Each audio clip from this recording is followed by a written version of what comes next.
আমার ছোট ভাইরা তারাও ওই সরকারের সদস্য ছিলেন। কারো ছোট ভাই হিসেবে আমি এখানে আসিনি। সেই সরকারে আমাদের যারা নবীনরা ছিলেন, আমাদের ভাইরা ছিলেন, তাদের বিরুদ্ধেও আনফরচুনেটলি গত 1.5 বছরে দুর্নীতির অভিযোগ উঠেছে। আমি একটু ব্যক্তিগত কৈফিয়তের জায়গা থেকে কথা বলতে চাচ্ছিলাম। আমাদের মাননীয় সংসদ সদস্য ওনার বক্তব্যে বললেন অন্তর্বর্তী সরকারের সময় দুর্নীতির অভিযোগ, এবং এই সময় এই জায়গায় তো অন্তর্বর্তী সরকারের আমি ছিলাম, কিছু সময়ের জন্য উপদেষ্টার দায়িত্বে ছিলাম, আরও 2-1 জন ছিলেন, আমাদের মাননীয় এখন বর্তমান পররাষ্ট্রমন্ত্রীও ছিলেন, অ্যাটর্নি জেনারেল ছিলেন। তো আমি তো নির্বাচনের বহু আগেই পদত্যাগ করে চলে এসেছি। এখন দুর্নীতির অভিযোগ যদি উনি বললেন, ওনারাই সরকারে আছেন, ওনাদেরকে এটা প্রমাণ করতে হবে।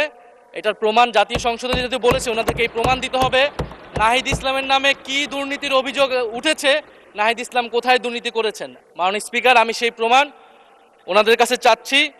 আরেকটি বিষয় মাননীয় স্পিকার, আপনার দৃষ্টি আকর্ষণ করছি, এখানে সবাই জনগণের ভোটেই নির্বাচিত হয়ে এসেছে, সবাই নির্বাচিত প্রতিনিধি।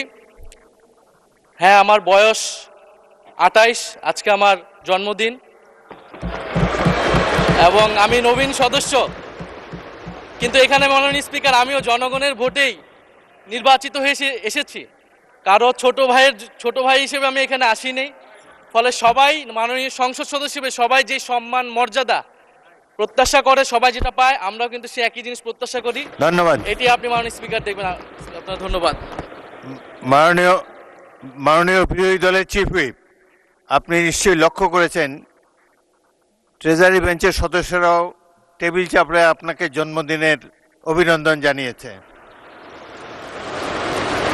আর প্রতিমন্ত্রী শামা ওবায়েদ কারো নাম নিয়ে বলেন নাই, বলেছেন তরুণ সদস্যরা, কারো নাম বলে নাই, তো কারো নাম বলে নাই।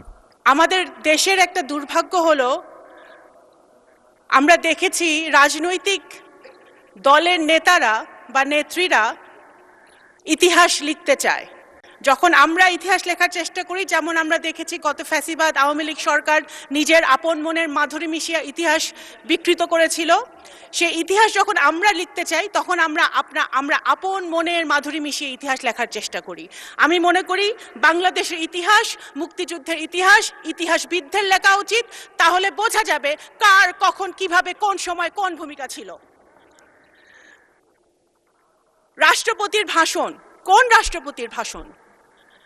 রাষ্ট্রপতি সেই রাষ্ট্রপতি যে রাষ্ট্রপতি আমাদের জুলাই যোদ্ধারা যারা শহীদ হয়েছেন, যাদের রক্ত দিয়েছেন 17 বছর ধরে, যে সকল বিএনপির নেতাকর্মীরা প্রাণ দিয়েছে, গুম হয়েছে, খুন হয়েছে, তাদের রক্তের বিনিময়ে আমরা যেই 5ই আগস্ট পেয়েছিলাম, তারপরে যে ইন্টারিম সরকার এসেছিল ডক্টর ইউনূসের নেতৃত্বে, সেই সরকার যেই রাষ্ট্রপতি শপথ পড়িয়েছিলেন, সেই রাষ্ট্রপতির ভাষণ, এবং সেই সরকারে আমাদের যারা এখানে সামনে বসে আছে আমার ছোট ভাইরা, তারাও ওই সরকারের সদস্য ছিলেন। যদি রাষ্ট্রপতি অবৈধ হয়, যদি রাষ্ট্রপতির ভাষণ অবৈধ হয়, তাহলে তৎকালীন সরকারও কিন্তু অবৈধ হয় নাকি সেটা ভেবে দেখতে হবে। কোন রাষ্ট্রপতি? সেই রাষ্ট্রপতি যেই রাষ্ট্রপতি এই মজলুম, আজকে আমাদের মাননীয় বিরোধী দলের নেতা উনি সবসময় একটি কথা বলেন যে এই সংসদ মজলুমদের সংসদ। সত্য কথা, 100% সত্য কথা।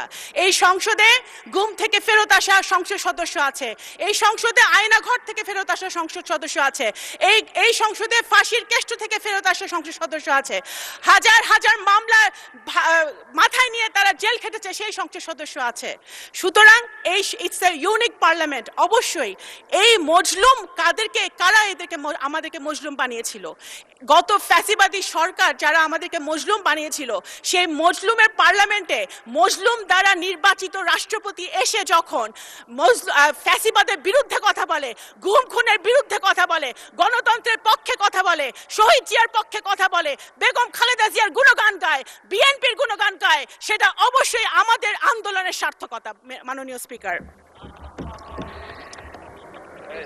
এখন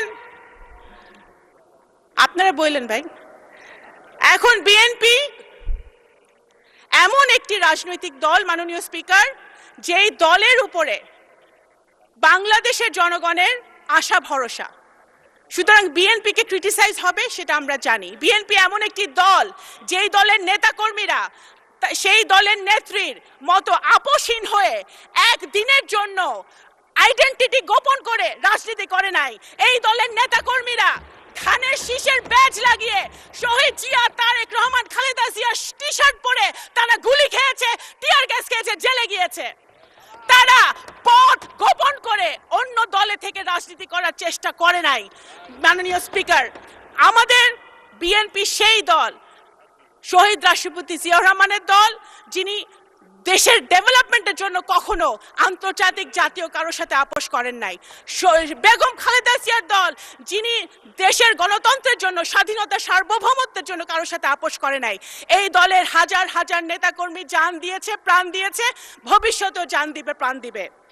জুলাই সনদ, অনেক কথা হয়েছে জুলাই সনদ নিয়ে মাননীয় স্পিকার। জুলাই সনদ, অবশ্যই বিএনপিকে জুলাই সনদ নিয়ে বলে কোনো লাভ নাই। জুলাই সনদ মানে কি? একটা রিফর্ম, বাংলাদেশের রিফর্ম, নতুন প্রজন্মের জন্য রিফর্ম, সংস্কার। আপনি যদি ইতিহাস দেখেন, বাংলাদেশ জাতীয়তাবাদী দল বাংলাদেশে একটি মাত্র দল যে বাংলাদেশের জন্মের পর থেকে এখন পর্যন্ত যত রকম রিফর্ম, সংস্কার হয়েছে বাংলাদেশের উন্নতির জন্য, প্রত্যেকটা বিএনপির হাত ধরে হয়েছে। খাল খনন, গার্মেন্টস শিল্প, পার্লামেন্টারি ডেমোক্রেসি, তত্ত্বাবধায়ক সরকার থেকে শুরু করে নারী শিক্ষা, সব কিছুর পিছনে ছিল বিএনপির হাত, দেশনেত্রী বেগম খালেদা জিয়া এবং শহীদ জিয়ার হাত। এবং এখন যেটা হচ্ছে reform, family card, farmers card, আমাদের নতুন প্রজন্মের জন্য কাজ, এই সব কিছুই হচ্ছে জনাব তারেক রহমান বিএনপির হাত দিয়ে, যেটার আপনারাও সুফল পাবেন ইনশাল্লাহ প্রিয় দলের নেতৃবৃন্দ। সুতরাং বিএনপিকে জুলাই সনদ বাস্তবায়ন হবে না সেটা বলে লাভ নেই। বিএনপির হাত দিয়ে জুলাই সনদ বাস্তবায়ন হবে ইনশাল্লাহ। এবং মাননীয় স্পিকার, শুধু এই যে সকল অন্যায়, অত্যাচার, অবিচার বাংলাদেশের মাটিতে হয়েছে, জুলাই অভ্যুত্থানে যারা শহীদ হয়েছে, আমাদের যারা গুম হয়েছে, যারা খুন হয়েছে, তাদের বিচারও বিএনপির হাত দিয়ে হবে ইনশাল্লাহ বাংলাদেশের মাটিতে। মাননীয় স্পিকার, আমরা খুশি, আমি ব্যক্তিগতভাবে আমি একজন রাজনৈতিক কর্মী হিসেবে খুশি হয়েছিলাম যখন আমাদের দেশের ছেলেমেয়েরা মাঠে নেমেছিল কোটার আন্দোলনে, একটা ইস্যুকে কেন্দ্র করে, দেশকে ভালোবেসে। আমরা সেটা খুশি হয়েছিলাম, কারণ আমরা সবসময় বলে আসছিলাম যে এই দেশের নতুন প্রজন্ম রাজনীতি পছন্দ করে না, দেশকে ভালোবাসে না। সেটা জুলাই অভ্যুত্থান মিথ্যা প্রমাণ করেছে। কিন্তু আমরা এটাও দেখেছি জুলাই সনদের পর, জুলাই অভ্যুত্থানের পরে, 5ই আগস্টের পরে যে সরকার গঠিত হয়েছে, সেই সরকারে আমাদের যারা নবীনরা ছিলেন, আমাদের ভাইরা ছিলেন, তাদের বিরুদ্ধেও আনফরচুনেটলি গত 1.5 বছরে দুর্নীতির অভিযোগ উঠেছে। এটা কিন্তু মাননীয় স্পিকার, যখন আমরা নতুন বাংলাদেশের কথা বলি, নতুন অভ্যুত্থানের কথা বলি, নতুন প্রজন্মের কথা বলি, তখন আমরা এই জিনিসটা আশা করি না। আপনারা শুধু ফেসবুকে স্ট্যাটাস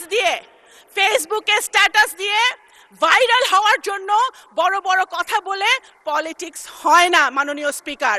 দেশের জন্য যদি কাজ করতে হয়, দেশের জনগণের জন্য যদি কাজ করতে হয়, সরকার, বিরোধী দল সরকারের একটি অত্যন্ত গুরুত্বপূর্ণ অংশ, যদি সরকারে থেকে কাজ করতে হয়, তাহলে এক্সপিরিয়েন্স যেমন দরকার, সাহস যেরকম দরকার, বুদ্ধিমত্তাও সেরকম দরকার। বিএনপি এমন রাজনৈতিক দল যে ফেসবুকে রাজনীতি করে না, তারা রাস্তায় গুলি খেয়ে তারা রাজনীতি করে, শুধু বট বাহিনী দিয়ে, স্ট্যাটাস দিয়ে, মানুষকে ছোট করে, আজে বাজে কথা বলে, ভাইরাল হয়ে রাজনীতি হয় না। যদি 71 সালে ফেসবুক থাকতো, যদি 71 সালে সোশ্যাল মিডিয়া থাকতো, তাহলে হয়তো দেশ স্বাধীন হতো নাকি আমরা জানি না মাননীয় স্পিকার। আমি একজন মুক্তিযোদ্ধার সন্তান, আমি এতটুকুই বলতে পারি মুক্তিযুদ্ধ নিয়ে যে মাননীয় স্পিকার, আপনি একজন বীর মুক্তিযোদ্ধা। মুক্তিযুদ্ধ we cannot replace মুক্তিযুদ্ধ with anything else। একদিকে মুক্তিযুদ্ধ, আরেকদিকে যত আন্দোলন হয়েছে এবং ভবিষ্যতে বাংলাদেশে যত আন্দোলন হবে সবগুলো একদিকে, মুক্তিযুদ্ধ একদিকে, সব কিছু আরেক দিকে। মুক্তিযুদ্ধকে এবং আমি একজন মুক্তিযোদ্ধার সন্তান হিসেবে বলছি এবং আমি রিলেট করি। আমার সামনে বসে আছে যারা, নাহিদ বসে আছে, আমাদের হাসনাত বসে আছে, যারা মাননীয় সংসদ সদস্যরা বসে আছে, আই এম সরি, আমি ওদের সেন্টিমেন্টকে আমি রিলেট করি। আমরাও চাই আমাদের সন্তানরাও, আমিও চাই যে আমাদের সন্তানরা একটি নতুন বাংলাদেশে বসবাস করুক, যেই বাংলাদেশে আইনের শাসন থাকবে, খুনের বিচার হবে, ন্যায় বিচার প্রতিষ্ঠা হবে, বাংলাদেশ গুণগতভাবে উন্নয়নের শিখরে উঠবে। সেটা ইনশাল্লাহ আমরা যদি ঐক্যবদ্ধ থাকি, কাদা ছড়াছড়ি না করি, আমাদের এই পার্লামেন্ট থেকে ইনশাল্লাহ সূচনা হবে ইনশাল্লাহ। আসসালামু আলাইকুম। ধন্যবাদ মাননীয় স্পিকার। ধন্যবাদ মাননীয় প্রতিমন্ত্রী।